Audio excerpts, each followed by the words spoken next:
درخت اپنا پھل خود نہیں کھاتے، دریا خود اپنا پانی نہیں پیتا۔ پتہ ہے کیوں؟ کیونکہ دوسروں کے لیے جینا ہی اصل زندگی ہے۔ دنیا میں سب سے طاقتور انسان وہ ہوتا ہے جو دھوکہ کھا کر بھی لوگوں کی مدد کرنا نہیں چھوڑتا۔ سنو، اپنوں سے ہمیشہ دور ہی رہنا، کیونکہ یہ لوگ سینے سے لگا کر کلیجہ نکال لیتے ہیں۔ لوگ جو کہتے ہیں انہیں کہنے دو۔ آپ کیا ہو، کیسے ہو، یہ سب اللہ کی ذات بہتر جانتی ہے۔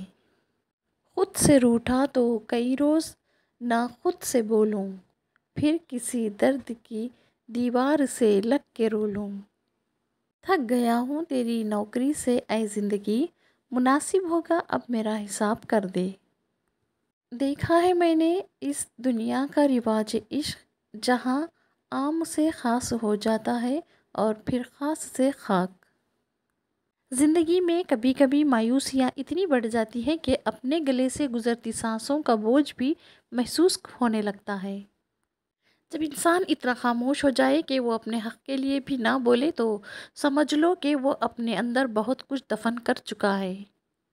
کون کہتا ہے دشوار ہے آدمی کو مارنا؟ لہجہ بدل، تیور بدل، نظریں بدل اور مار ڈال۔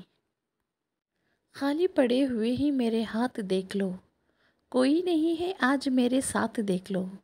میں جن کو دستیاب رہا خلو و جان سے، وہ جاتے جاتے کہے گئے اوقات دیکھ لو۔ جب وقت کروٹ لیتا ہے نا تو بازیاں نہیں زندگیاں پلٹ جاتی ہیں۔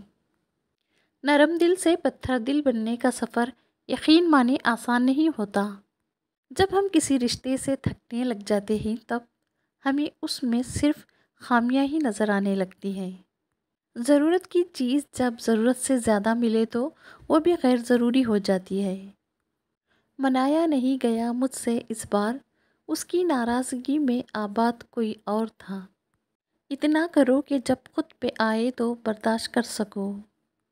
سوچ اچھی ہونی چاہیے کیونکہ نظر کا علاج ممکن ہے لیکن نظریے کا نہیں۔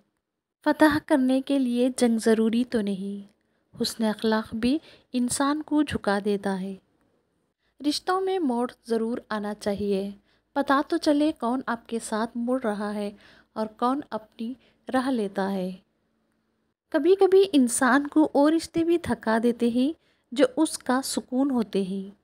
نفرت کی اپنی کوئی سرزمین نہیں ہوتی، یہ ہمیشہ محبت کی زمین پر قبضہ کرتی ہے۔